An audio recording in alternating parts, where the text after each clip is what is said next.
Yeah, like when I was creating content for widows and widowers, I'm literally picturing the person who's laying in bed scrolling on TikTok who has just lost their person a day or a week or a month, and they're just sitting there just going, I don't know what to do.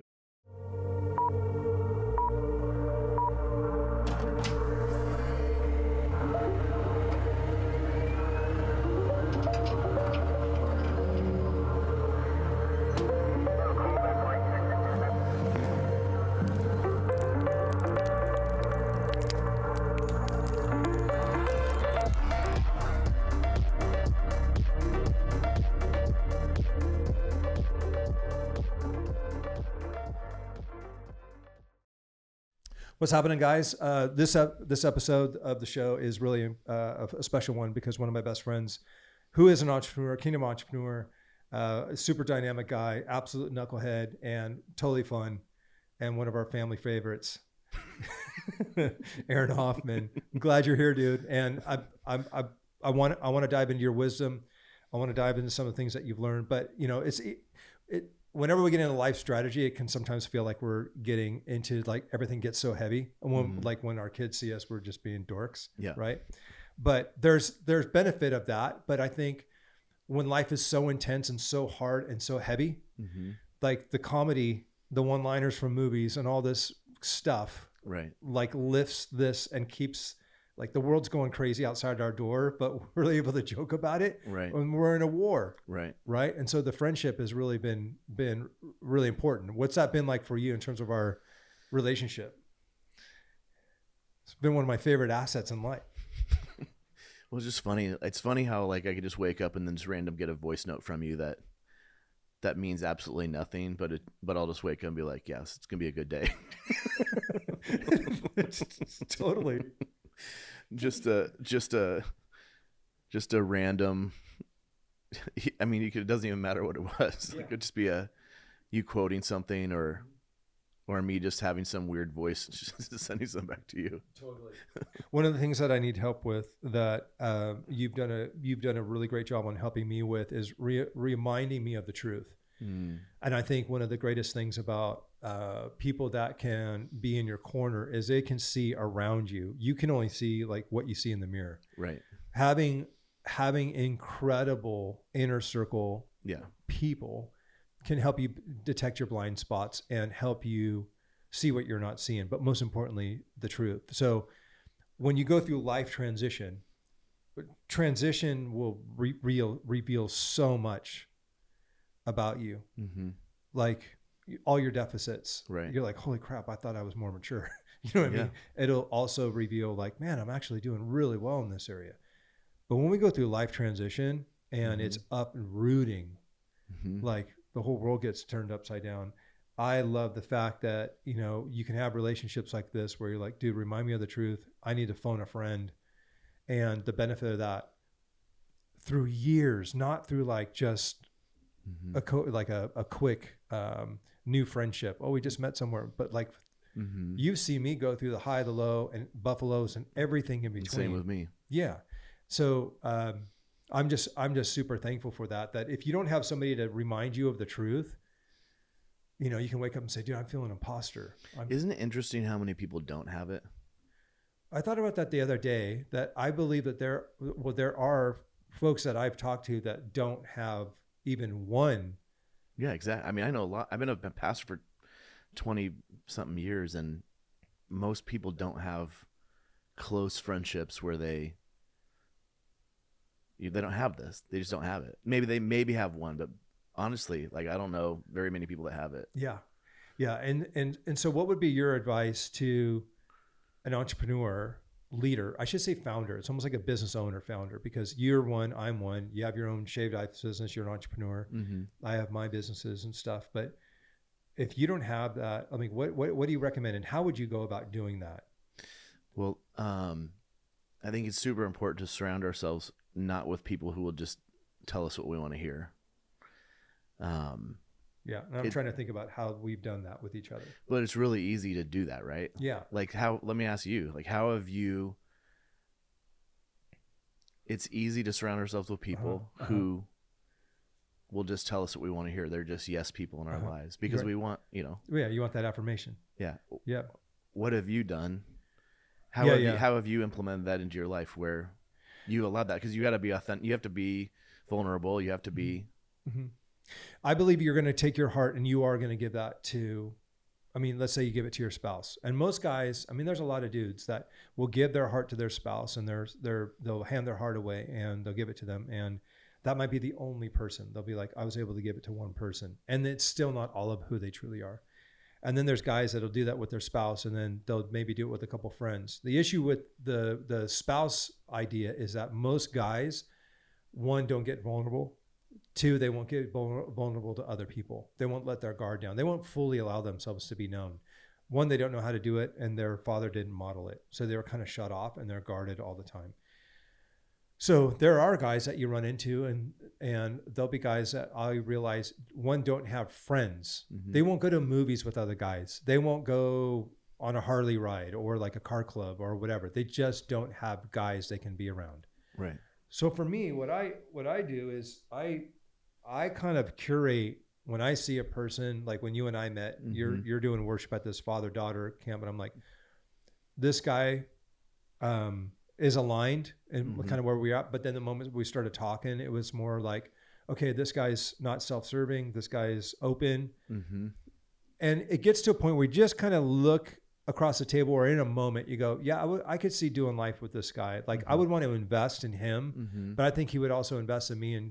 And you just start to see that. The only way that you do that is like you kiss frogs. Like you got to like, one of them's going to turn into a prince. But luckily, God's blessed me with probably a dozen very extremely tight. Yeah, you have hardcore inner people. Absolutely. That you feel like you can be vulnerable with, that will challenge you, that aren't just going to tell you what you want to hear. Mm-hmm. Yeah, I think it's so crucial because it's just. Yeah, it's you have to me, you have to pull the curtain back. I just don't want to. Yeah, I don't want to waste time, and especially now. Like you've walked through the past of my late wife, and more today than ever, I realize how important solid friendships are. Not one, you gotta have fun too, but just the solid people around you who are your people. Yeah. Well, you got to be able to have an inner, like pulling the curtain back on, because I think there's a lot of on the front of the counter of life, we're letting people see what we want them to see, and then we keep everything else behind the counter. But that's where I want my friends. I want my friends in the kitchen with me where things are dirty. Friends, right. Staying at my house, seeing my family, seeing life and what's going on. Yeah. And that I think is so important because in this day, and I want to switch gears a little bit to AI and what that's doing with business and what that's doing for brand and influencers. You're studying it all the time. You're around a lot of influencers a lot of the time. Mm-hmm. People have influenced pastors, thought leaders, and all that. But here's my take on it, and I want to see your perspective and input on this subject.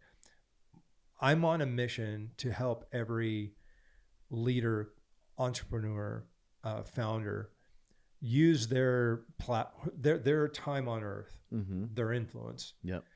As a media agency, as like a reality show, in order to take the influence of what God's provided them with the hope of what we have in Christ, getting that out and broadcasting that as if you were Discovery Channel, as mm-hmm. if you were a major platform. But most don't. And they'll keep the faith behind the counter and they'll let the world see the front of the counter. But what's amazing when you stop to think about platform building, the front of the counter and what you let the world know is your most personal life that becomes business. Most people think I'm going to go be business and then it becomes personal. No, mm-hmm. it's build your personal brand, then build your business. Mm-hmm. And then it becomes where this may be a transaction or whatever, for example. But why is it these guys don't? Why is it they won't? And it's a ton of talk. What do you think it is? Like when you thought about it, like, is it fear? Is it loss of followers, loss of influence, loss of followers, which means loss of money, which means I'm not going to be able to do this for a very long time. We were talking about it yesterday, actually, where we were, when we were just having the conversation about when you're posting, who are you posting for? Is That's it right. for your followers? Is it for who you're trying to reach? Mm-hmm. And I think a lot of people, Yeah. I've coached a guy before, I've coached a handful of people that are like this, but like just believe that their voice is the thing that's supposed to be heard, but just struggle putting their voice out there. Yeah. And I think it's because of the conversations that we tell, or the stories that we tell ourselves in our head of what people are thinking about us. Yes. And so then we just don't do it. And it's like, but this is like the one thing that you believe God has asked you to do. Yeah.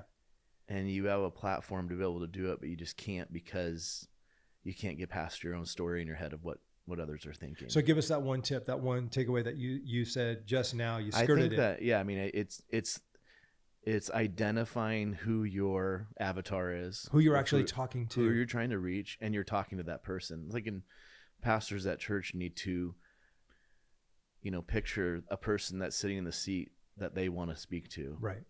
And then speak to that person. It's the same idea. I mean, I've got sucked into it where, like, I'll just won't post because of what I think people will think. But that's the thing. You're thinking about people, Yes, instead of a person. Yes, exactly. I'm thinking about my own people that are following me now. Yeah, I know. I'm like, wow, I just lost 48 followers today. I know, but what's so crazy is we typically, when making content, are like, hey guys, it's not guys. Yeah. It's a person. When you're talking about that specific avatar, that ideal customer, Mm-hmm. honing in on that actual person is so vital in terms of taking your voice. Like everything, like when I saw you doing the posts and things like that, after going through loss, Mm-hmm. going through, empty nest, building this brand new shaved ice business, going into this new marriage, new, but transformation. And you're just like speaking to a person on the other side. Mm-hmm. I mean, that is just like gold, where you just like lock in. Now, if you're promoting the shaved ice business, like you're talking to a person Mm-hmm. that is hoping to utilize a truck like this for their business, not, hey, everybody that wants to come and get shaved ice. You see the get difference? some wild cherry. Yeah, totally. You see the difference between the two. Yeah. It's like, who are you speaking to? Yeah, like when I was creating content for widows and widowers, I'm literally picturing the person who's laying in bed scrolling on TikTok, who has just lost their person a day or a week or a month, and they're just sitting there just going, I don't know what to do. And my hope is that I can give them something that will give them a glimmer of hope to start moving in a direction, whether it's, hey, go and take a 30-minute walk every day. Yeah. Or, here are 5 things that you can do. Yeah. And not just because like I want to create 5 things for, like create content. It's just, no, like I want to help people find hope. Yeah, that's it. That's it. Like I just. So why is it such an issue for most influencers? But even me, like I stopped making content for widows and widowers because and the thing is like, I think we're all just in process. Like I'm still in process. I mean, it's only been 4 years, and some people feels like forever.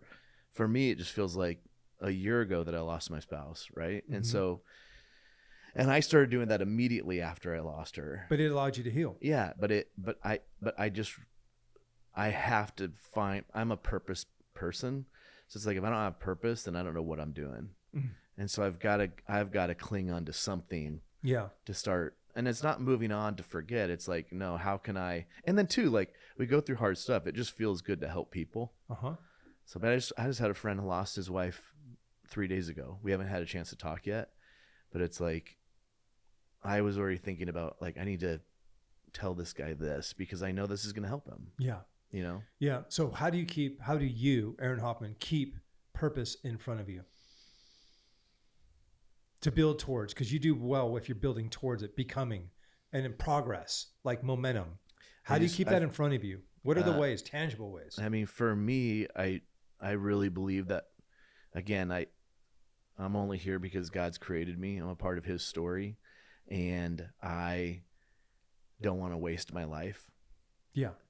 And so I want to leverage the gifts that God's given me to have impact for the kingdom. And so whether that's, I'm at a softball tournament over the next 4 days. Like I'm not just, I hope we make a ton of money over the next 4 days. Yeah.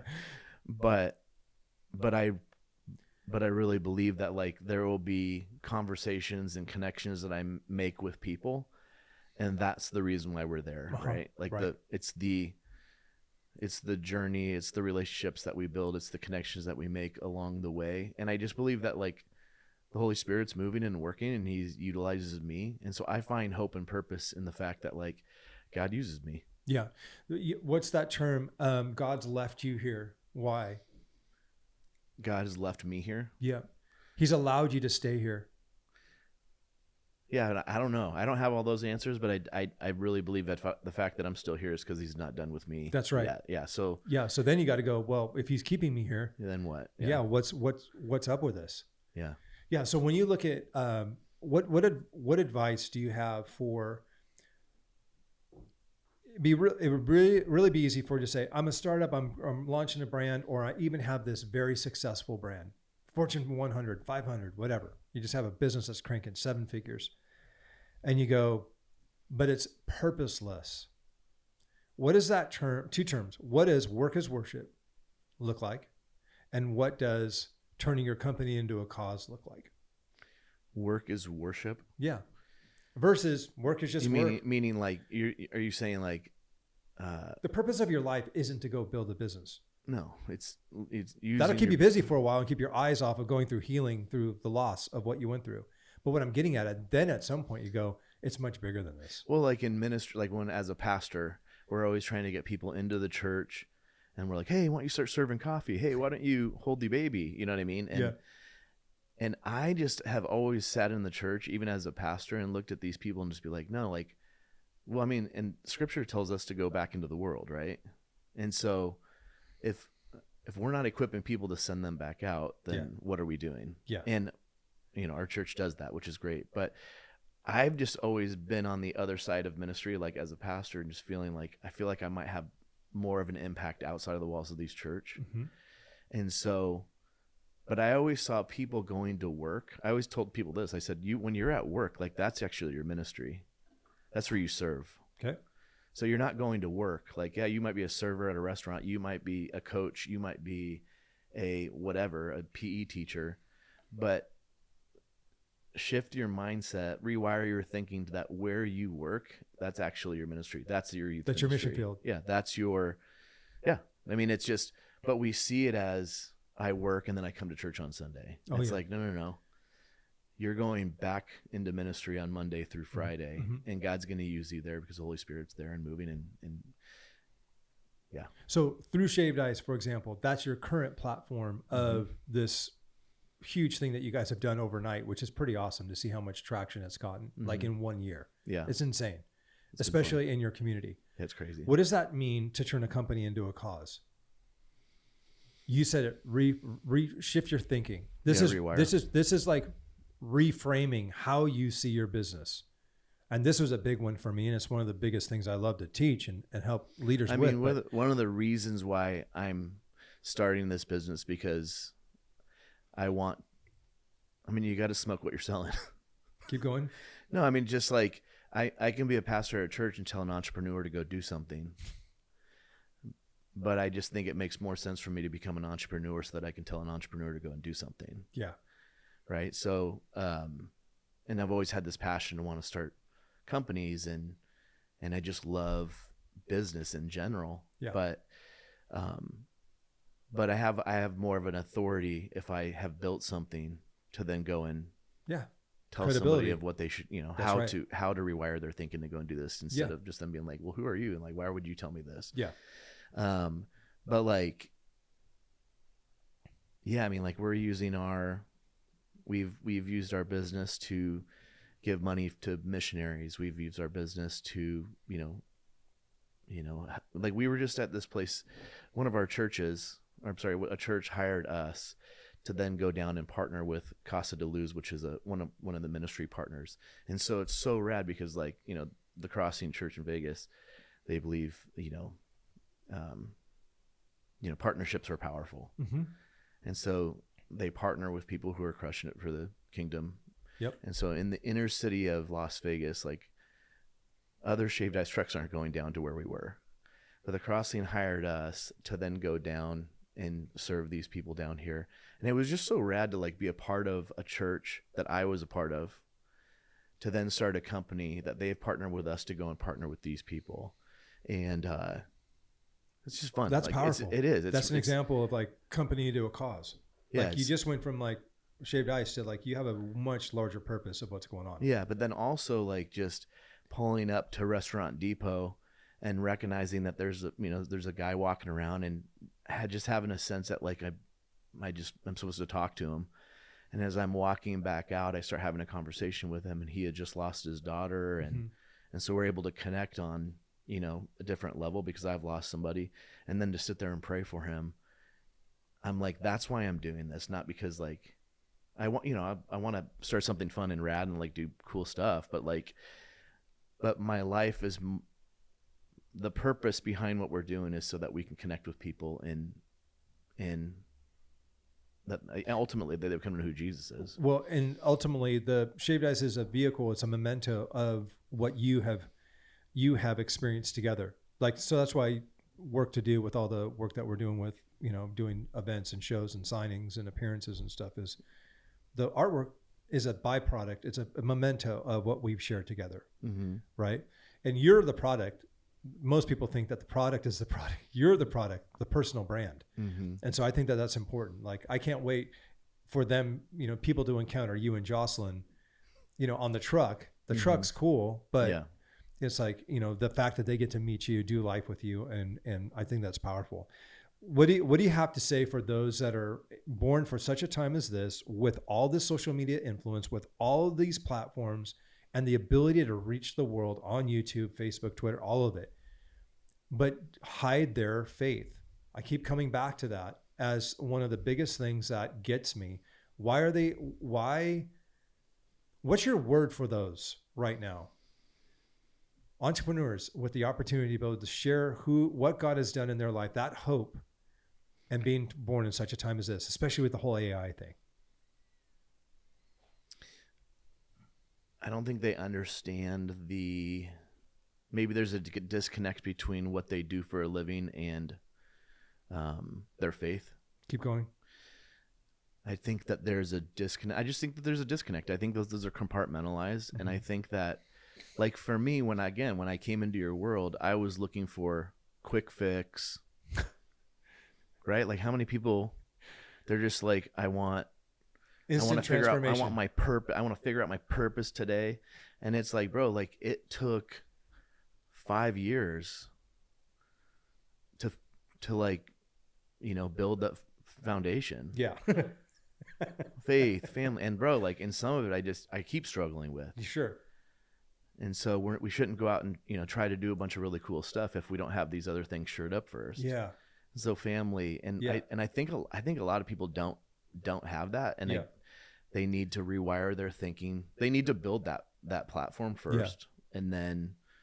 But why do you think it's that they just feel like they're I don't think they understand. I don't think they understand. If you fully understand your purpose and you fully understood the impact that you could have, and what hangs in the balance, why wouldn't you do it? Yeah. What changed for you? Like, where you used to be running the rat race on a hamster wheel, probably, right? Oh yeah. It was build my brand, build my empire, build my name, make my name great, do everything possible to get secure, self-preserved. And if I do that, what did that look like? But like, what did that look like for you? Making as much money as possible, and getting as much high visibility clients as possible. The bigger the name, the better. Right. Costco, Disney, whatever. Like, that was going to be, I want to, it's that whole thing of arrived or made it or secure. And I realized it's about you. Without question. It was all self-centered. Me focused. All rooted in pride. Yeah. So that's where the world sells you on a dream.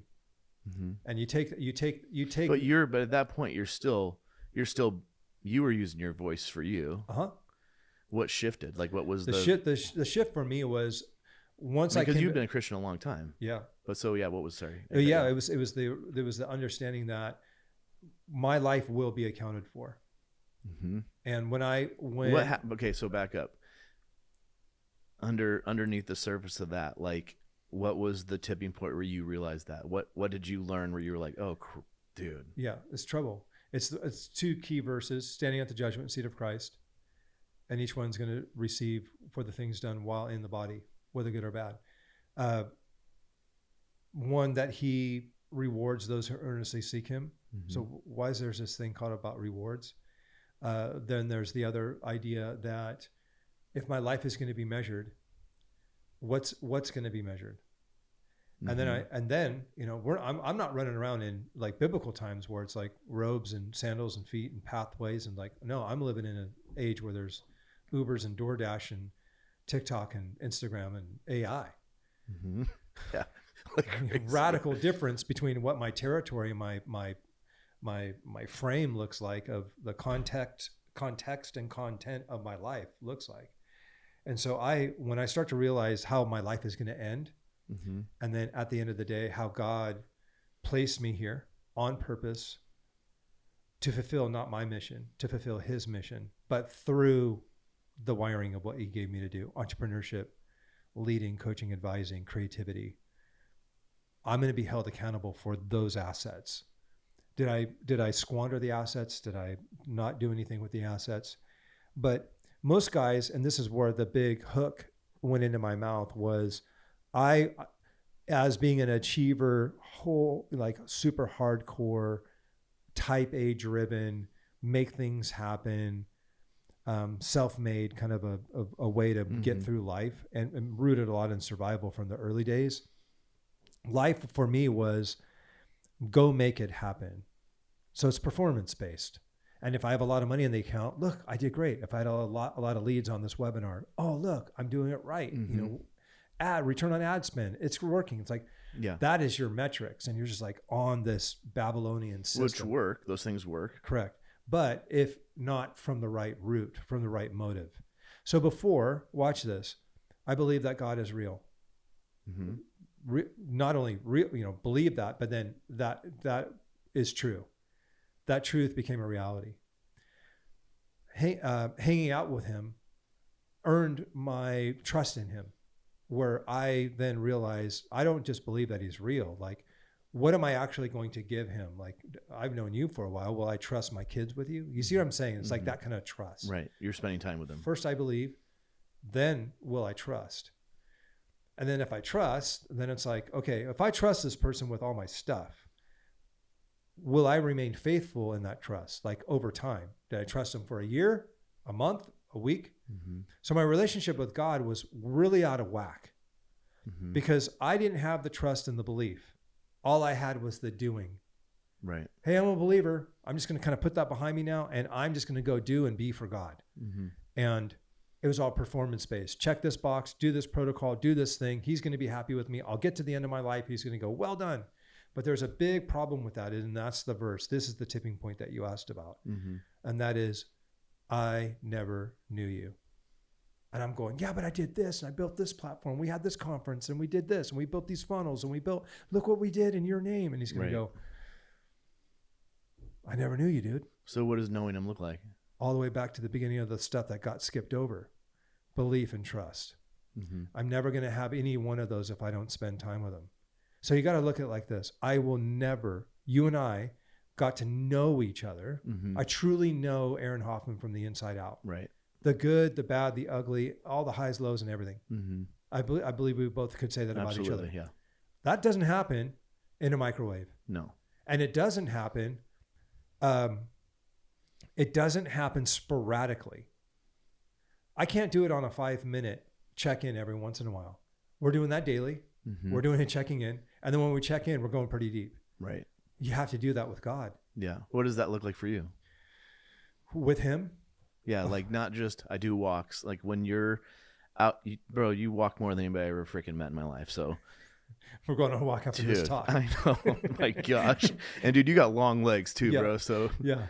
Freaking Godzilla. But when you are walking, 5 miles a day, what conversations are you having in your head, or what does that look like? It's not just walking just so you can get the steps in. It is, right? Yeah. Like it's just the protocol, but what are the conversations that you're having with God? What does it look like? What does spending time with God look like for you in those times? Yeah. Every person, man or a woman, is going to go through stages and seasons of life. And if I were to just like summarize it as basic as possible, they're going to look like this. You're going to come out of the womb, you will produce. The second stage is you'll go through your life consuming. Mm-hmm. Very few will ever graduate to the investor part. My mentors did a wonderful job of articulating this to me. All of them said the same thing. You're going to come out producing, consuming. You know, you got to get a life, get a job, get kids, get married, get things ramped up, and then you start to consume all that. Mm-hmm. And hopefully you can just consume it as long as possible. That's what everybody wants to do. I want to consume until I'm 90, you know. But very few ever get the realization that God wants to actually invest through you to deploy his blessing. Mm-hmm. Okay, so those are the three major things that are going to happen in those 3 seasons. But in those 3 seasons, and by the way, Michael Gerber does a wonderful job of articulating this in business, of saying you're going to go through infancy, adolescence, and maturity in your business, infancy, adolescence, maturity in your faith, infancy, adolescence in your marriage, infancy, adolescence in your physical health. Mm-hmm. You're going through that transformation all the time. Some people stop though, right? So let me bring the next line. And the next sequence that you go through in those 3 is John Eldridge does a wonderful job of articulating this. Morgan Snyder's done some great work in becoming a king. And essentially it looks like this. Beloved son, cowboy, warrior, lover, king, sage. I come out this little kid. I go into cowboy stage. I then go into this warrior, swinging the sword on, proving in business and proving in marriage and proving in status and proving. And you're swinging the sword of life. And sometimes you're actually nicking yourself, like you're cutting yourself. Mm-hmm. You're having some losses. You're having some failures. You're sloppy. You're failing hard. That's the warrior stage. But it's mostly out of proving. The thing for me was when I graduated from proving, it's to the point where you get to life where you go, I don't have anything to prove anymore. Mm-hmm. I don't need to prove this anymore to myself, to God, and my fellow man. So then you go to king. What does a king do? What does a king do every day of your life if you can't swing a sword anymore? That is unnerving. Well, you can't do that anymore. You can't go touch the sword anymore. Mm-hmm. Frick, what am I supposed to do?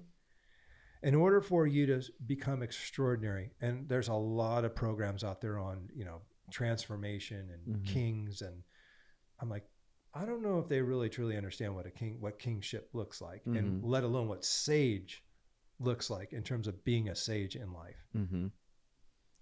A king sits, and a king inquires of the Lord. A king is quiet. He is still. He is talking strategy, and he is inquiring, and he's consenting and dedicating everything to the Lord.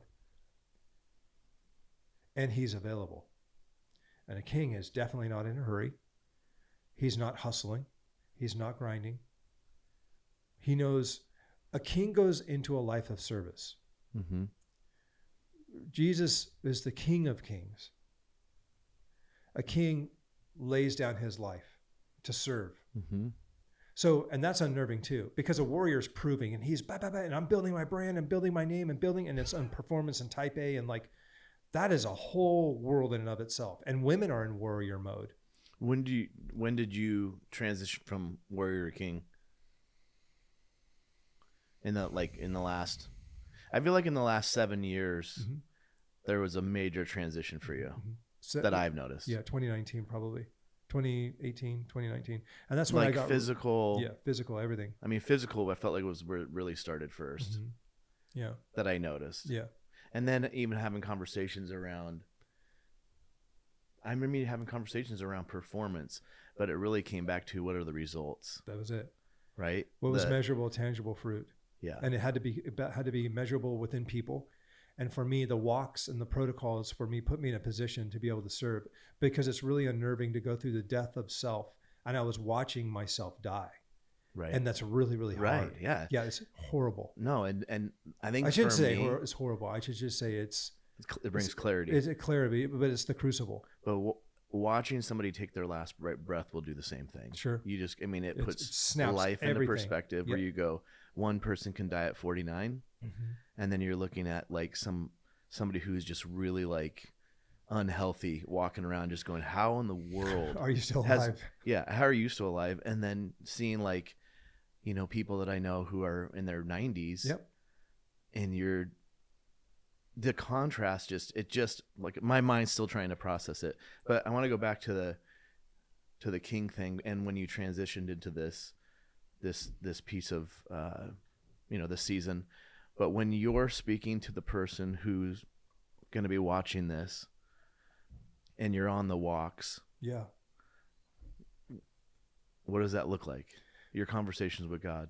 It is, how can I help people get to understand as soon as possible why God has kept them on this earth, how they can maximize every square inch, not out of performance and warrior mode, but out of taking the grace that I was given, when we all been given as believers, to use my business to be a distributor of grace. When you approach business from grace versus I'm here to perform so that God will be happy with me, that was my version. God's going to be so stoked with me and pleased with me if I'm just a really good boy and ramp this thing up and make him proud. Well, the way that I make him the most proud is by spending time with him. And I'm talking like steeping, like a tea bag for hours, like the whole day is a prayer. Like being with him rather than doing for him. Without question. And when I'm in that mode is when the most things have happened with business, is when all the supernatural clients show up, when all the generosity of what we're doing expands, when marriage and it's not just because you're doing these great things. It's I don't know, for like, it's an opposite game. I think for me, it's also you're positioning yourself to be in a place where you can hear and see what God's doing. Like God doesn't need us to go. How do you hear him if you don't get quiet and go spend time with him? And he doesn't he doesn't need us to do anything for him. Correct. He's already doing it. Are we quiet enough to hear or hear his voice? You got to be awake to see what he's doing. That's and great. He's being like, hey, like, don't go do that crap. Yeah. Hey, come over here. I've already started this. That's exactly right. And those, yeah. So for your question is, if a king goes into service and the mission isn't about him, and you're done proving, and you don't need to prove anymore, well, then you do a lot less. Right. Taking 3 to 4 times time off, trusting that God's going to continue to make it rain in business, putting you in a position where you do your greatest work that you've ever done before. Most leaders don't know how to do that. They can't trust it. They haven't, here's the big one. They've maybe heard about it or read about it, but they don't know very many people living it. They don't know that is possible, and they don't see the tangible evidence that it exists. My aim is to get guys into the lodge or into an accelerator or into a day of us sitting there across from each other like this and going, bro, let me show you that, 1, it's possible. 2, I know other people that I can introduce you to that are doing it. Well, it's possible because, and I think that's what I love about you is that, like, and I know you, right? Like, I know what happened last night. I know what happened this morning when we went to breakfast. Yeah. I know what happened when I walked into the kitchen and you're hugging your wife and giving her a kiss. Yeah. I know how you are with your kids. I know how you are when you're working out. I know how you are because I see it. Yeah. But you also live that out online. So you're talking about people utilizing their voice and utilizing their story and their business for be it. Yeah. But how do you so then for the guy who's like, dude, like I still struggle with it. Yeah. But for the guy who's like, and I get it. yeah. You get it. I freaking get it, dude. Yeah, you get it. You still struggle. I mean, but you are naturally just like you're a systems guy. You're a doer. Like you're a routine guy. Mm-hmm. There's other people who are like that. And then there's other people who are not like that. Yeah. But how do you, and obviously the one-on-one, the getting into your program it really is an incredible thing. Yeah. But for the person who's like, I don't know, like they're on the fence of if she should do something like that. Mm-hmm. What's some stuff that you can give them to encourage them some practice they can put in their place? Or, I mean, is it just, hey, watch my life on Instagram and see if you can start trusting me? Well, totally. And that's what most people are doing, is it's a trust economy. But I feel this obligation to, and I want to empower every one believer, but two, one that has influence. And dude, you are doing what you're saying you're doing. I hope. No, you are. Like, I'm not gonna, first of all, listen, I'm not gonna hang out with you if you're a liar. Totally. Like, yeah. I just don't have time for it. Yeah. So, yeah. And so you're really, like, bro, it's convicting. When, like, I call in the morning and it's 10 o'clock and I had just woke up, but also, like, I went to bed at like 3 o'clock because we had an event. You're in a different mode. I'm like, hey man, what's up? And you're like, yeah, dude, I just got done with my, workout, went to AA, I went to here, just finished my paintings. Yeah. It's like a full day already. Yeah. You already did a full day. And I'm just like trying to get coffee. Yeah, right. But my point is you really are, I think that's what's so refreshing for me. Is I've been around you long enough to watch people come and go. Oh yeah. I've been around you and I've been around you long enough to know and honestly, at the beginning, I was like, is this dude for real? And the people that you spend time with, are these people for real? Oh yeah. Big time. But I've been in the car. They're asking that about you. I know. And I'm not. And I'm not for, hey, and just FYI, hats off. I'm not real. That's right. I'm AI. Yeah, you're AI. Yeah, I don't know. I guess if I was talking to somebody who is looking to really find hope and purpose, I think I always point people back to you. Oh, I'm Constantly. I'm honored and I'm grateful. But it's a majority because I have the accountability from guys like you, my unbelievable wife, mentors, guys that have paved the way for me, showing me what's possible, that there's actual evidence. I think that's really what it boils down to. In this AI-driven life, we are living in a time where we have very limited proof that what we are looking at, one, is real. And then number two is, for example, if I wanted to get mentored or coached by somebody, is that person real, and the content that they're giving me, content and strategies and things that I can trust? But more importantly, it's this. I actually want to see online, I want to see the tangible, measurable outcomes and results of the strategies they're teaching. That's what I don't see. So if I was to give any advice to anybody that's watching this, would be, you have got to be not only smoking what you're selling, but showing the proof through the media agency that you're going to create as a brand, and you're going to put out in the front of the counter, here's what I teach, but here's the byproducts of it. Here is what I'm doing with my wife and my kids and my community, my family, my house, my backyard, I want to literally, and that's great accountability for me to make sure I do not waste this life. I don't. And are you saying that, like, so what if there's people who are like, I can't stand social media, that's not my thing, I'm just not going to do it? Okay. What does that look like? What does that look like for them? If they don't want to be on social media? Yeah, they're like, I don't want to do social media. You know what I'm saying? Like, they don't want to live their life out online. I get it, but I don't know. I look at it like your influence is a commodity. It's like your influence is literally a currency, and I believe you're going to be held accountable for that. Right. That's what I mean. Like, they don't understand the implications or the impact that they could have, or the implications. I mean, I don't think that, like, it's biblical that you have to use. Right. I mean, I guess maybe it is. I don't know. Well, I'm more looking at it like this. Jesus asked this of Peter. Do you love me? And he asked him that 3 times. No other God's going to ask you that 3 times. Do you love me? Tell me of another God that demands, that asks that question. And if you really do love me, you're going to go feed my sheep. If you really do love me, you're going to realize your mom and dad could have had anybody being born to them, but I made it you. So now you've been born to this husband and wife, and you're on this planet. And if you really do love me, you'll take, hopefully, a majority of your lifetime on this planet with your resources of money and the people that you know and the things that you're really extraordinary at. Shaved ice, art, mentoring, coaching, digging a ditch, working at FedEx. It doesn't matter what you do. It's, are you being who God's called you to be? And then you got to stop about that and go, frick, am I out there online being? I think everybody looks at social media as, I got to go do this. I'm like, stop saying the word do. I'm saying when you go online and just start sharing your heart, you're being. And the moment your currency of being is being, now you're actually, God's able to use you as a distributor, as you're blessing somebody. Man, I was really blessed by what you said this morning.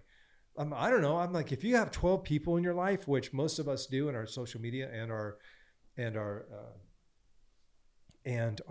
phones and our database and contacts and, you know, all of it combined, we're bigger than mega churches. And it's continuous through all my material. You are as big as a mega church or bigger.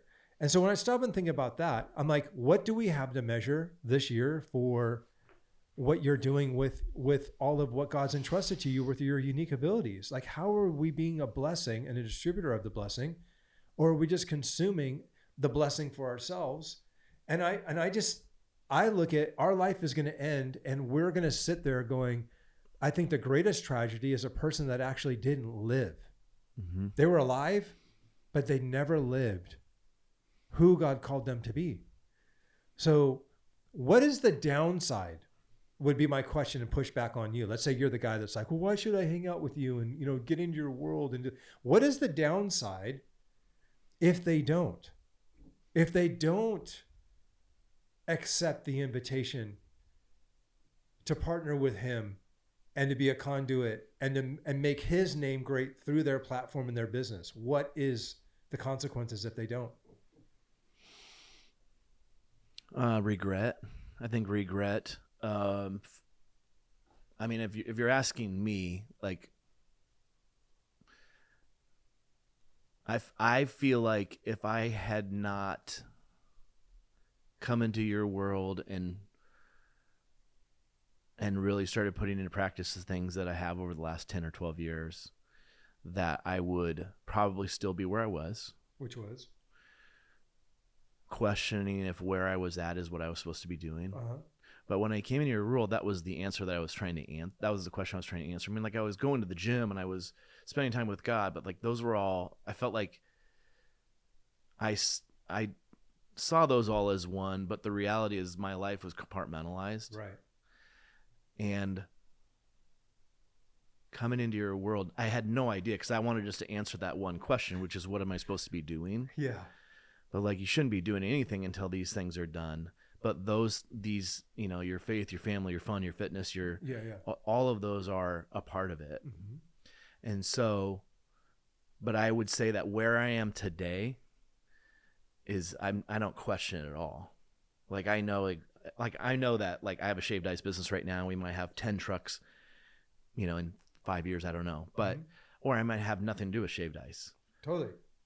But I don't question if what I'm doing is what I'm supposed to be doing right now. Like, I know 100% what I'm doing is what I'm supposed to be doing. Yeah. Like, and I'm still in practice. My platform or my, you know, those things, my foundation is still getting stronger every day because I continue to work on those things. But I will not get to the end of my life and live with regret that I didn't go out and try to do something. Yes. Because I was afraid. Yeah.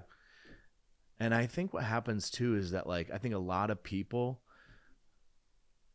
you stop dreaming, right? I don't know if it was you and I were talking about this recently. Right. But you stop dreaming and you just stop dreaming, and then life happens to you. That's correct. Right? And so then all of a sudden, so like, it's where the world gets you. Yeah. It's like all of a sudden you're like, wait, how did I become... You take a job as working at Discount Tires, and there's nothing wrong with it. Nothing. Maybe you have a passion for tires and you want to work at Discount Tires for the rest of your life. Great. Yeah. But I think a lot of times people just get jobs, and then 30 years goes by, and then they start going, wait, how did I get here? Instead of going like... Well, they put it off. because they think I'll at least get something that's going to pay the bills, and then I'm going to start to figure out what my dreams are. And then if I can never figure that out, but then they don't figure it out because they're too busy on their jobs and just making. And I would say life is too freaking short. Mm-hmm. You get one opportunity at life, and that's it. Yep. One. Yeah. Whether you're a Christian or you're not a Christian, it doesn't matter what you are. You have one opportunity at life. Now, as a believer, my life has purpose and hope, and I want to leverage who I am to have impact. Yeah. But like through what I do. Yeah. But I have one opportunity at life. Yeah. I'll take it one step further. And having been doing the work that I've been doing for over 2.5 decades, it's, I mean, I was going through this transformation and becoming nonstop, and I'm always in a state of becoming. We always are. But what I realized, which is why the brand The Kid in Me came along, was I realized that there was a dream that got shut down when I had to grow up. Mm-hmm. And there's quite a few of them. I call them unsung symphonies, unplayed symphonies that are just hidden in your heart. Now, what's going to happen is that kid starts to get cranky the more he realizes that he's running out of time. Mm-hmm. This is why there's midlife crises. Right. I'm never going to get the life that I wanted. What am I supposed to do? And like, I don't have a whole lot of runway left. Yeah. And will I physically be able to do what I want to do? Like, can I travel the world? Can I get on a plane? Can I jump off a wall? You know, like, can I physically move around and even have the capacity to do it? So you're not really living. You're just doing, but you're not being. Mm-hmm. What in your heart, you got intercepted a while back ago, and that kid got shut down, and those dreams got shut down and put on hold. And your heart's been like, I want to get this out and purge and like go play in the sandbox and have fun and fail. And like, you can't pay me. How do you do that though? When you've let that die. Yeah. And now all of a sudden you're here and somebody's watching this. Yeah. Yeah. But what's the start? How do you got to do a self-imposed heart transformation. And that's where the work that I do in these accelerators and these deep dives where they're discovery sessions, newfound vision for life. And it's like, you take the paddles and rub them together and like clear and boom, like, oh, I'm back. And like, all of a sudden you feel like there's this understanding of my true north of what I want to do with my life. But my dreams, literally the things that the Lord put in me that wired me this way as a creative, as a person who wants to distribute hope, as a person that gets lit up on helping orphans, the person that gets like all of those ingredients. They don't even know that exists. Why? Because they've never stopped long enough to get quiet, to get in a room and talk about it. Right. Like when you do life plan stuff, when you like, when people start to see newfound vision, it's like they've been born again. Yeah. Like without vision, people perish. Like a person perishes, a business, a marriage, a family. If I love having family meetings, and in one of the things that I teach is like, when you give your family meeting and establish your values, establish here's who we are, here's where we're going, here's what we're going to be known for, our tombstone, what we're about as a business and a brand. Now the family's like, oh, Dad's got this handled. Like, I know where we're going. Yeah. You see what I'm saying? Mm-hmm. So for me, when I'm going on protocol walks in the morning and I'm doing 5 miles, all I'm doing is sitting with Dad, inquiring as a king, going, all right, Dad, like, so here's what we got going on currently. But I just go, first of all, is what's the sin or anything, selfish ambition, pride, was like, what's clouding my communication with you? It's like a Wi-Fi signal. This is what I was talking about when I was asking, because I think this is the crucial piece for people. Because it's like, you can tell somebody to go on a walk. What does the freaking walk look like? Yeah, what's it? No, I'm seriously. What are the conversations? But honestly, you're saying, is there anything in me that is not that something's clogging? Yeah. So what? I got to go. Keep going. Yeah. So I look at the walk as an excavation. The walk isn't just prayer. It's, I'm going to put myself in a position for an hour and 15 minutes where you're like, are we good? Yeah, without question. Am I on the right path right now? What's standing in the way? Are you doing something different that I'm not seeing? Yeah, because from that walk in the morning after the gym, I'm up at 5 and I go and do the gym, and then come back, and then I go on that walk. That morning time, the next 12-hour tick, first of all hell breaks loose, and then all heaven breaks loose at the same time. All at the same time. I have very strict parameters on my time. Okay. Excuse me. So that I can do what I'm doing with him. Mm-hmm. So in that morning time, and I go, is there anything that's blocking and hindering and standing in the way of this communication for you and me? One, I want to get that dialed. So Lord, anyone I need to forgive? Do I need to forgive myself? Do I need to ask you for forgiveness? So I go down that route first. That's the first and foremost thing that will kill you as a leader is your lack of forgiveness on yourself, with God, and with your fellow man. Take care of that crap. Clean it like it's an oil change every morning. So I got to do that. I got to do inventory on my marriage and my kids. I got to do inventory on my most precious relationships. Right. Then there's all my clients and all the community that I'm serving. Okay. Then I go into asset creation, the books that we're working on, new courses, new workshops, new assets that we're making. I'm a farmer. And so all I'm doing is sitting with the Lord on the porch going, okay, what's been planted? What needs to be harvested? There's all these stages of the land that he's entrusted to us. And this is what I do with my clients. I'm like, do you want more land? Everybody wants more kingdom, but nobody's going out and doing an hour and 15 walk doing excavation. You cannot build if you're not excavating and foundation work first. You actually are better off saying, I'm going to let God do the building and scaling, but I'm going to become a master at trusting by digging deep roots, establishing foundation and excavation first before building. That will transform how much of a hockey stick of impact, because I don't believe he will trust us with more assets and more opportunity and bring in a big name and bring in a big opportunity and bring in a big collaboration and bring in millions of dollars and none of that's going to come on a faulty foundation. So I'm going out for an hour and 15. Why? I want to be ready. Why? Because it is going to rain. Well, and he doesn't promise any of that anyway. Nope. You I just want to be ready and available. If you're spending time with him, yeah, then whether he brings you the $1 million client or the client that has not a lot to bring, yeah, you don't know what the outcome is going to be. Never. It's my dad's stuff. And why do we get so emotional about things that we don't own? We get really emotional about money. It's not our money. If you gave me money, hey, hold on to my money. I'd be like, okay, I'll hold on to his money. Why would I get so emotional about your money? But we do that in life. Why am I so emotional about this brand that he's entrusted to me, or these clients, or these relationships? So these people who listen to this, yeah, who that's their struggle, that's their thing. Oh man, it's big. How do they unwind from Go that? on the walk. It's all yours, Dad. Yeah. You've entrusted this to me. It's the relationships. You've kept me here. I can't believe I get these people. I can't believe you've entrusted these people to me. I can't believe you've entrusted this money to me. I can't believe you've given me this opportunity. So it's surrender, letting it go. And surrender to me, and I want to make sure that we understand surrender is not this white flag. I give up. No, surrender is the release. Here. It's just really conceding. I concede. Like, that's to me. It's what is your will, not mine. Yeah. Your will, man. And that is actually how I gain control. I had a guy, penalty flags, throwing him every phone call. He was out of state, and every time we got on, he's just throwing penalty flag, and sucks, and I'm like, you're living your will, not his. Right? Your will be done.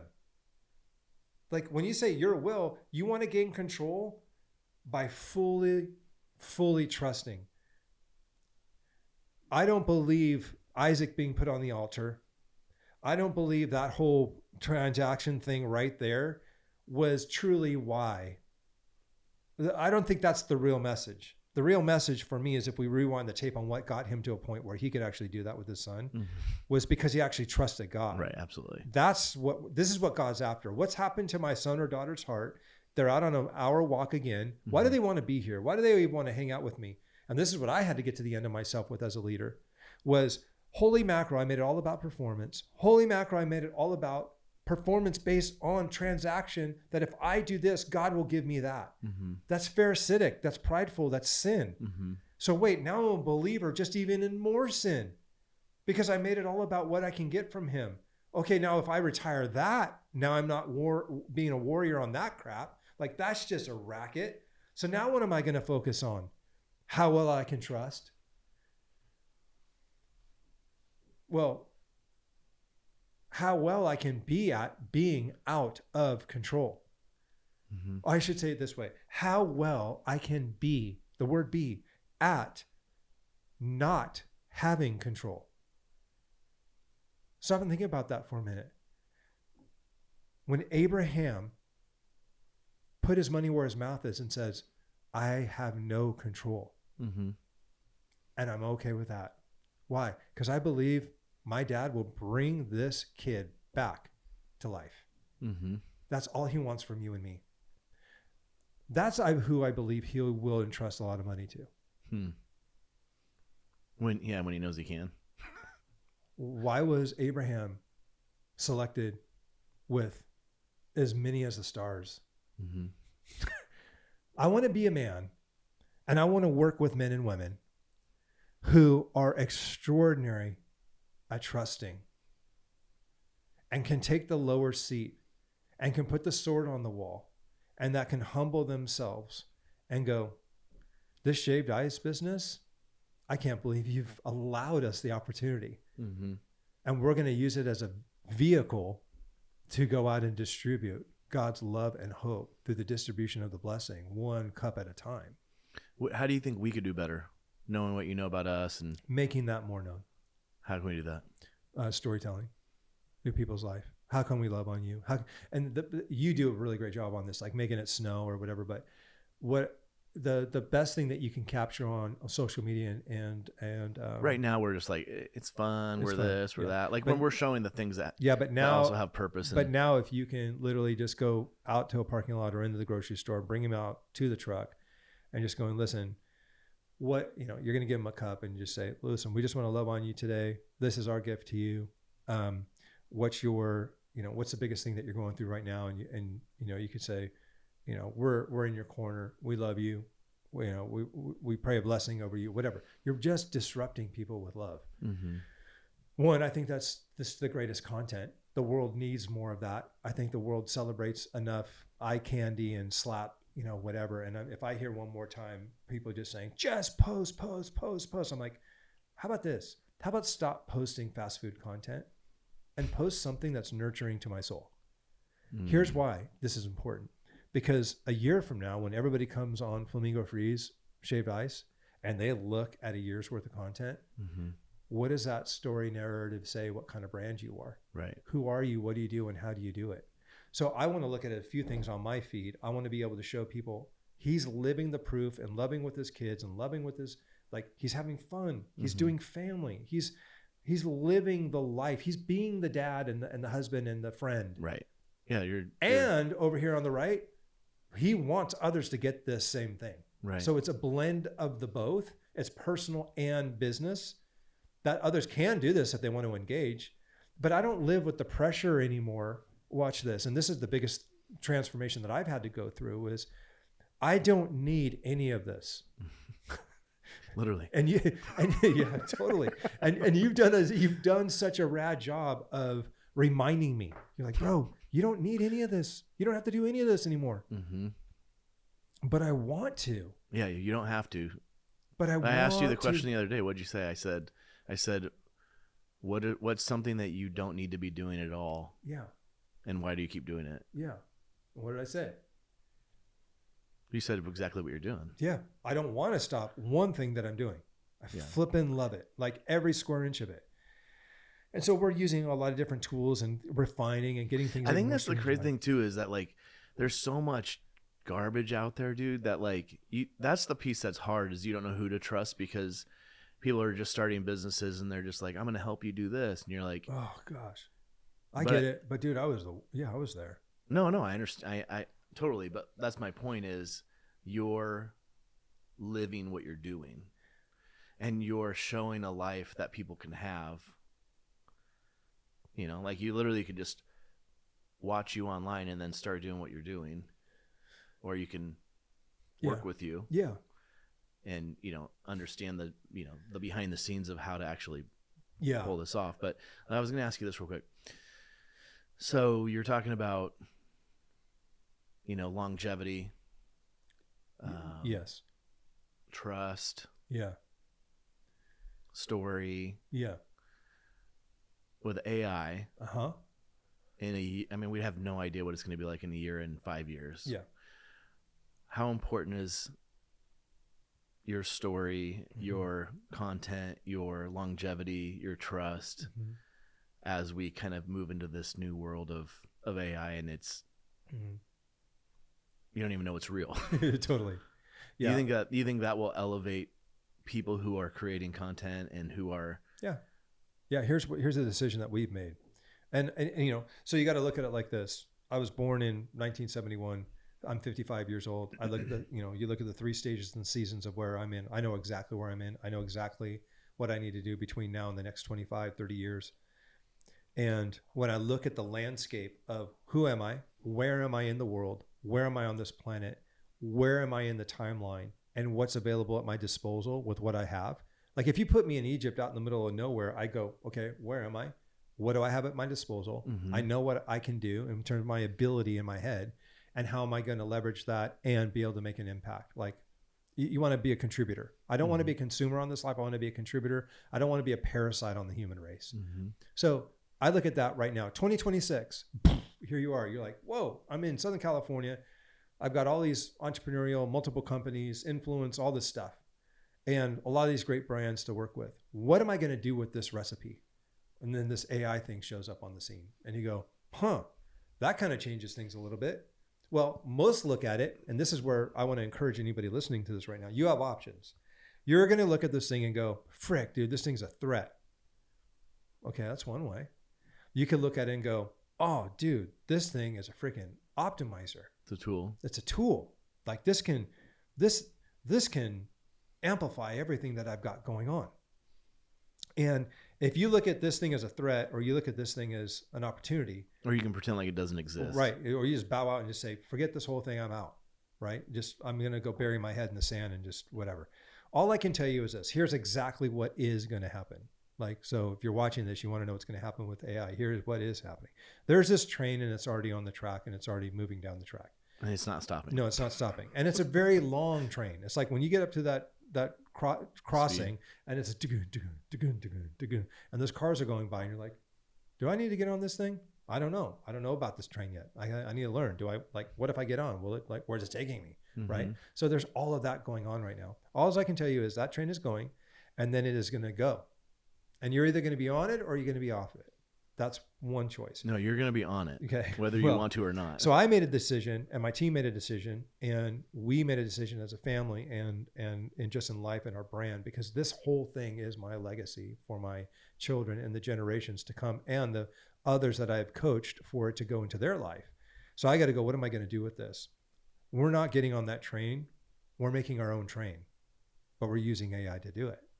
And the way that looks is we've created not only tools and software and things like that we can leverage for ourselves in expanding all the work that we're doing, but these can then also help everybody that we're working with. So we look at it as not a threat. We look at it as like a supercharger. Why? Because one, it is not an originator. It cannot create, but it can take what a creator does and or an originator does and make it sing. So if you put a mechanism in front of me that allows me to take my taste, my style, my strategy, my visualization, my storytelling, my wording, and everything that I've got up here, I can make that thing go like a symphony. Now, if you just put that same exact thing in front of somebody that doesn't know how to do what I do, they're just going to be like, I'm going to ask it to make it up. Help me think like, well, now it's just going to mimic. So it's not originating. Right. Okay. So this is what I'm getting at. The power lies in the person that says, I'm going to realize that the people 3-5 years from now, the ones that are going to be standing are the ones that do have products that own intellectual property, which I'm glad for the last 15, 20 years, I've built courses, workshops, books, content, art, assets, all of it, real world, tangible stuff. And what we will be standing on in 3 to 5 years from now will have been storytelling rapidly at scale, humanizing. That's the key here.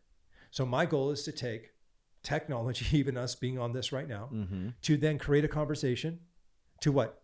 Instill and install and build trust over time that we're real people on this camera, Mm-hmm. to then say that economy of trust will then translate into a real world scenario in a building, looking at products, looking at doing a workshop, working on your architecture of your brand and who God wants you to be and like how to live that out in real, tangible, measurable. Like I can touch you and feel you. Like, so if I can use AI to scale and expand what we're already doing, is absolutely huge.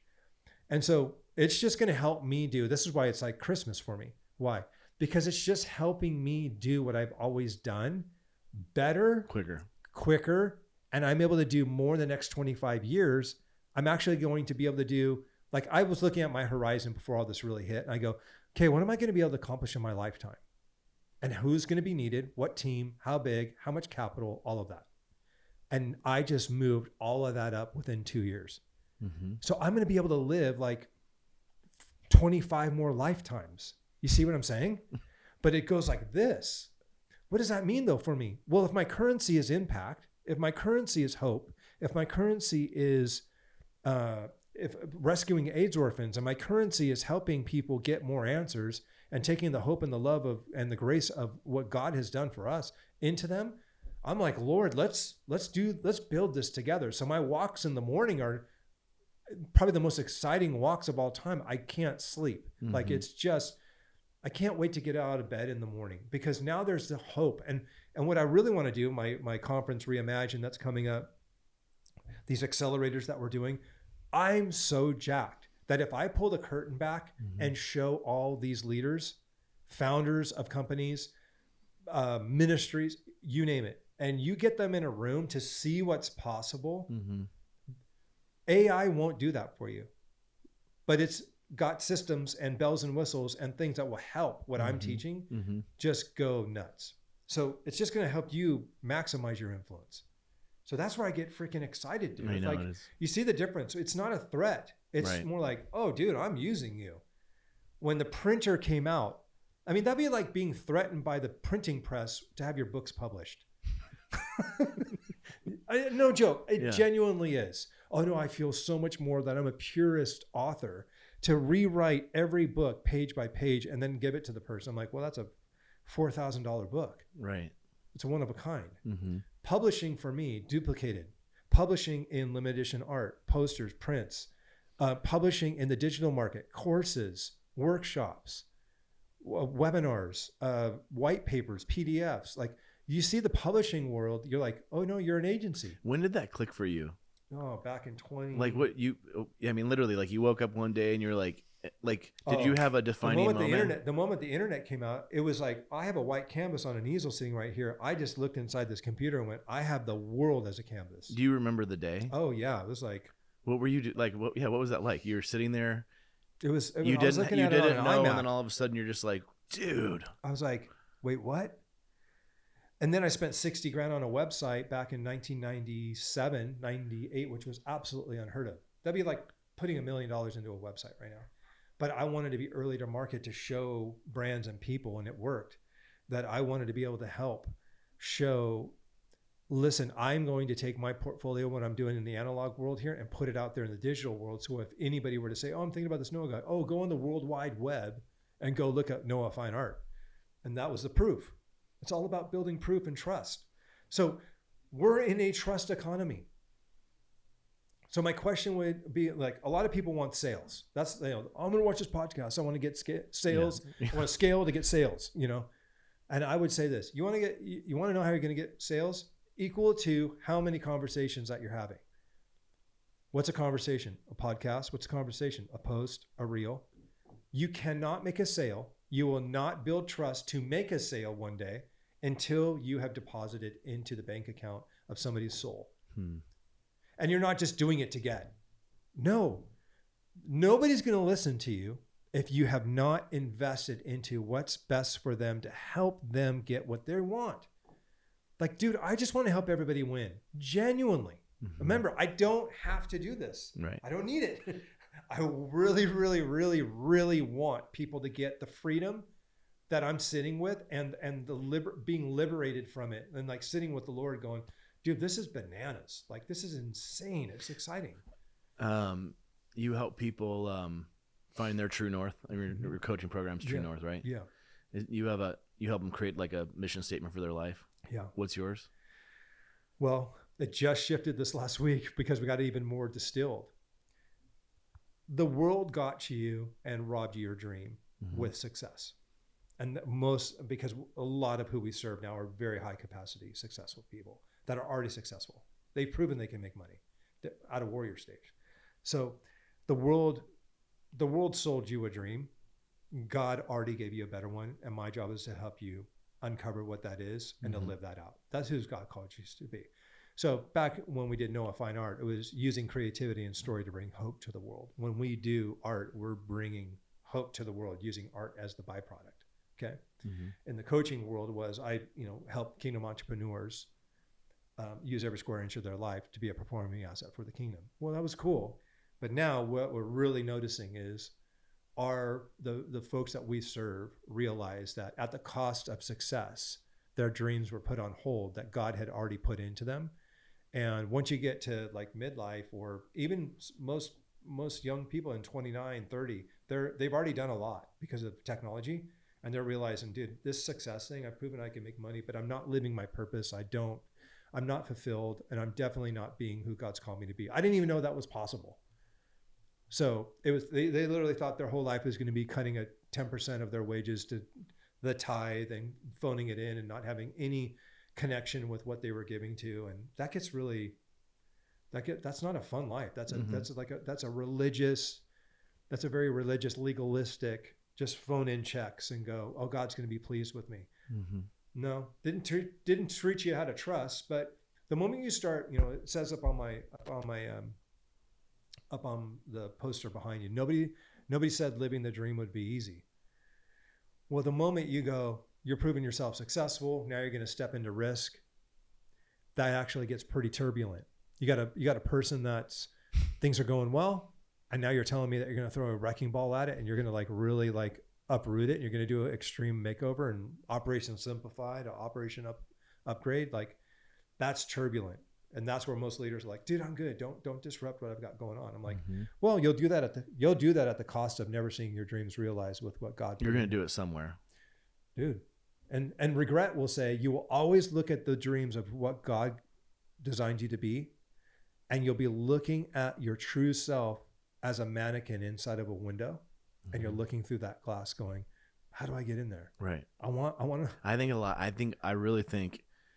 I mean, at least the people that I have encountered over the last 10 years, and then people that I've encountered over the last 10 years in your world, most have come in with that, looking at that person and going, how do I get there?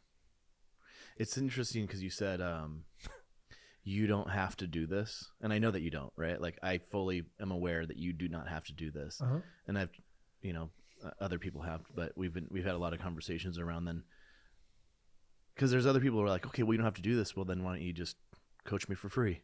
Right. Yeah. But now you're going, no, now it's actually going to be a lot more. That's way more. Because your time, that was why I was asking, what is your mission statement? Because you're fully aware that like you only have one life. That's it. And you're going to be judged at the end of your life. What'd you do with your time? Yeah. And so the fact that you don't have to do this, that's why I've been asking you, like, who do you need to work with? Yeah. Well, 5 one-on-one clients. That's crazy. Out of 9 billion people on the planet, 5 one-on-one clients. And then I have group coaching where I can have hundreds in group coaching and talk to them a few times a month and love on them, stoke on them. But I don't want to do life with, like Chantel and I have said, like, we don't need 100 friends. We have 100 friends, but we don't, like, all of them are quarters, if that makes sense. So it's like, we don't need 100 pennies. We want 4 quarters. We want quality, depth, people because every person in my life, coaching included, is an investment. And I take that very seriously. If a person has a new member has come into our coaching world, I take it extremely seriously. I'm like, 1, the Lord's brought this person. 2, I don't take on everybody because I want them a good fit for us a good fit for them. So if we're going to put in 4 quarters and high quality folks that I have to have a person that I can, it's an investment. It's not, we're spending time with this person, help them make more money. I'm like, no, dude, I want. Well, you're going to be judged on what did you do with your time. Yeah. And then who you choose to put your time into. Dude, it is a hardcore, massive, insane vetting mantle. Yeah. Like, you know what I'm saying? Responsibility of like going, don't waste any of this stuff. Make sure that this is an investment into this person. And you want to create what I call Super Bowl rings. That, like, you're just going to, at the end of your life, you're just going to have your wall filled with this person's extraordinary. All my mentors that I work with, I look at who they've invested in. Like, so when I go to lunch and I'm sitting with one of my coaches, mentors, I'm going, I know who they are. I know who they don't have. I'm like one of their only people in their life that they actually go to meet time outside of their wife. Because they're in a stage of sage and they're taking care of their spouse. They're doing caretaking. They're wrapping up life, but they've chosen me to be able to sit at their feet is to give you a little bit of their time. Such an insane, massive investment out of their life. And then I stop and I drive away and I'm in tears going, I cannot believe, and I know the caliber of these men. Right. They are the highest influential leaders in the world. What am I doing sitting at their table? And I think a big part of that has to do with understanding who they are and who I am. What do you have to offer them? Like, they're letting you sit at their table. I reciprocate what they give me, and they love nothing more than when I'm in England and I'm texting them pictures of the outcome of like, hey, I felt it on my heart to go lead this workshop and these guys, and they're like, you're in your spot. You know, like, that's their win. Right. I want their fruit to grow on my tree. And that's when you know you're in king to sage stage, and you're going no longer from warrior to king. You're like king to sage. Like, so turning 55, I had to really ask myself, I'm like, what stage am I now? What are the men in my life now? And really, what do I want to do with this time and these women and couples that I'm helping build a legacy with their business? What do I want to, what's my role there? Because this is a big time responsibility. You know, we often, and I try to tell this to my clients, we typically will say, 1,600 people, came to this webinar, and then, we converted 240, and you're running life in that way. And you're like, oh man, it's butts and seats, and like how many are members and all of this. And there's so many of these programs out there in the world. And Jesus had a really amazing approach, and it's a masterclass. And when you watch the way that Jesus operated, you look at that masterclass as a leader, as a king who's on a servant mission, as a rescue mission, not to do his will, but his dad's. And you stop and think about, well, if I modeled my business after his business, what does that look like? Peter, James, and John. That's 3. The disciples, 12. And then he had the 70. And here, all of us are sitting here busting our butt trying to get thousands of people into our world. I'm like, prove to me that you can take 3 and transform their entire life. 12, 70. So when I look at Men's Fellowship, and we host our event here every single month, let's call that the 12 or more, 20, 40. But when you look at collectively the impact that they're going to make, if I go deep with these guys consistently for a very long time, putting deposits into their life and sowing into them what's possible and helping them be who God's called them to be, those dudes probably will change the world. Jesus could sit here and go, I am the Savior. And it'd be really easy for him to say, and I could see this for us because we're selfish. He was more laying this down. He is the solution for everybody. He is the way. He is the truth. He is the life. It's all about him. But what I'm trying to get here is we sometimes try to act like Jesus to the point where we are the Savior. We are I'm trying to do all the saving. And meaning I want to save the entire world. And I totally appreciate that ambition and that heartfelt, Dad, I want to go out there and change the world for your kingdom. I'll tell you what. He's like, I'm already doing it, I'm bro. already doing it, dude. So why don't you just do this? Why don't you just transform the heart of your wife and your children? And Timothy talks about that. Prove under the roof of your home that you can be an incredible steward and leader of the ministry of your home before you try to go out and change the world. Now, if you decide and the Lord blesses you go outside your home, now you're taking it to your inner community. And I'm going to focus on the 3 and the 12 and the 70. Now, if I do that, that's a great place to start to be able to say, I've got a minimum viable product of the proof of the outcomes that what I'm teaching actually works. Now, here's what I would push back on every influencer listening right now. You're trying to sell me on what you're doing in your program and in your life and all these things that all these strategies you talk about, strategies and tactics. Show to me that they've worked in your marriage and in your kids and in your personal development. You personally, first, where's that proof? I want to see that proof. I want to see how you're stepping on the scale. I want to see how you're stepping on the scale of life. I want to see the tangible, measurable fruit in your personal life. That's behind the counter. Trust. So you can see why this is so important with whatever you're going to post and whatever you're going to show and whatever you're going to be like, bro, if there's anything to show, pull the curtain back and even show your deficits. I'm sucking as a dad. I'm on the road to recovery. Who's with me? Great. That's the smartest thing that you could show. But then when we start saying, look at my proof or my strategy and the tactics, and this is what the leaders fall into. It's the loop of